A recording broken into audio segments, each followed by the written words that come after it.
Então, vou começar esse vídeo contando um pouco da minha história, minha biografia.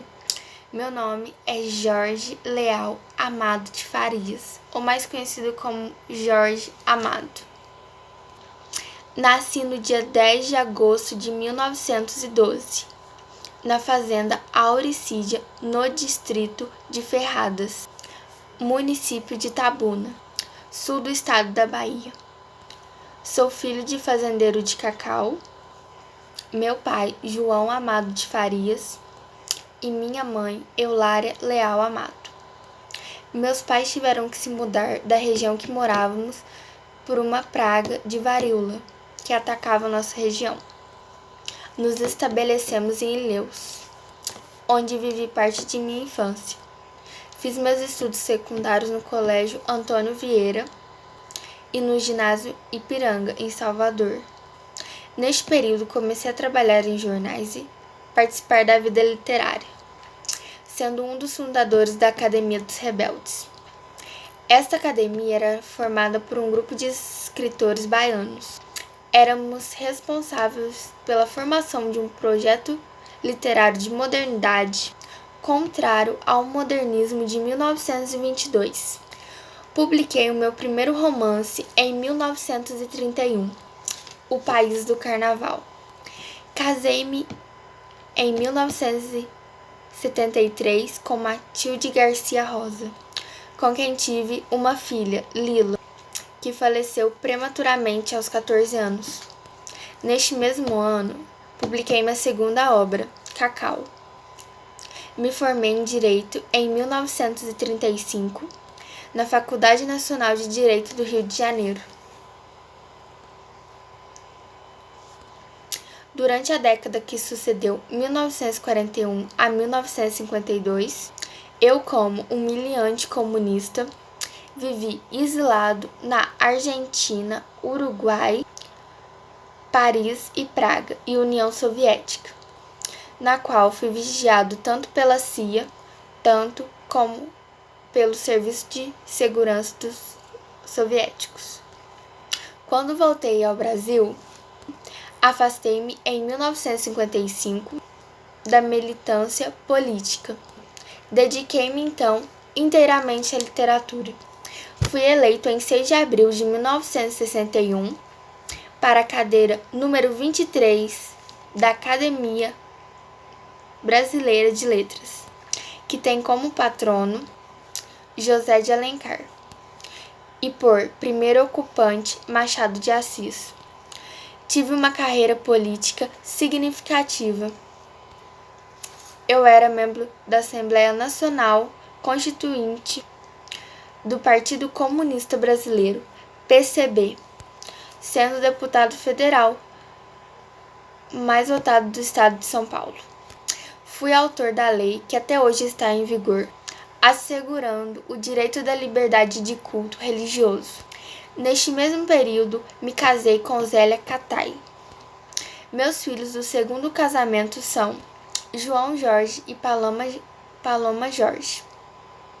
Apesar de eu ser materialista, eu era praticante de Umbanda e Candomblé. No Candomblé,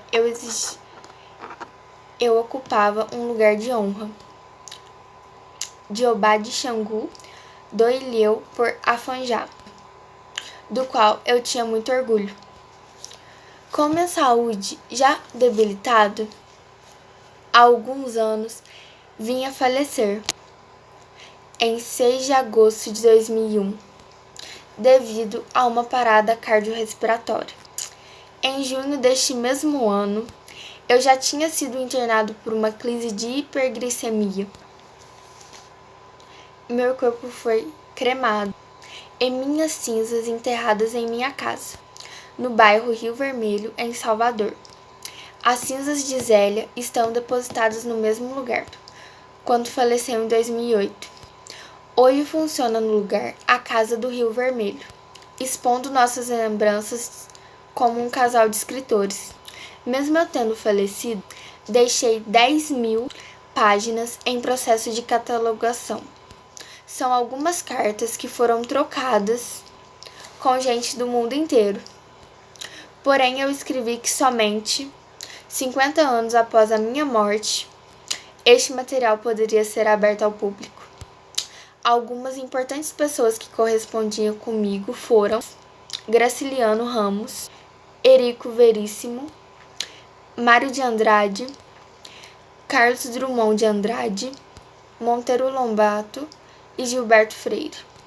E no âmbito internacional, correspondiam escritores como Pablo Neruda e Gabriel Garcia Marques e José Saramago. Eu represento o modernismo regionalista, a segunda geração do modernismo. As características das minhas obras são: elas têm as características mais significativas da modernidade da ficção brasileira, sendo voltada essencialmente às raízes nacionais. São temas constantes nelas, problemas e injustiças sociais, folclore, a política, as crenças e contradições e a sensualidade do povo brasileiro, contribuindo assim para a divulgação do aspecto do mesmo. E eu separei também 2 obras para mim estar expondo, mostrando mais para vocês como é meu trabalho. Primeiramente, Capitães da Areia. Publicado pela primeira vez em 1937, o romance Capitães da Areia é centrado na história num grande grupo de meninos de rua que moram num armazém abandonado na cidade de Salvador, nos anos de 1930.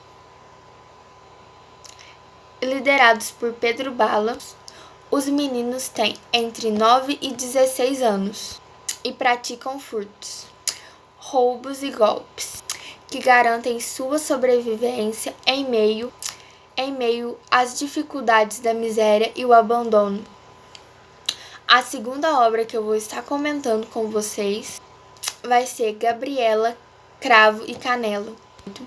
Publicado em 1958, Gabriela Cravo e Canela narra o caso de amor entre árabe Nassid e a sertaneja Gabrielo e compõe uma crônica do período áureo do cacau na região de Ilhéus. Além do quadro de costumes, a obra descreve as alterações profundas na vida social da Bahia em 1920.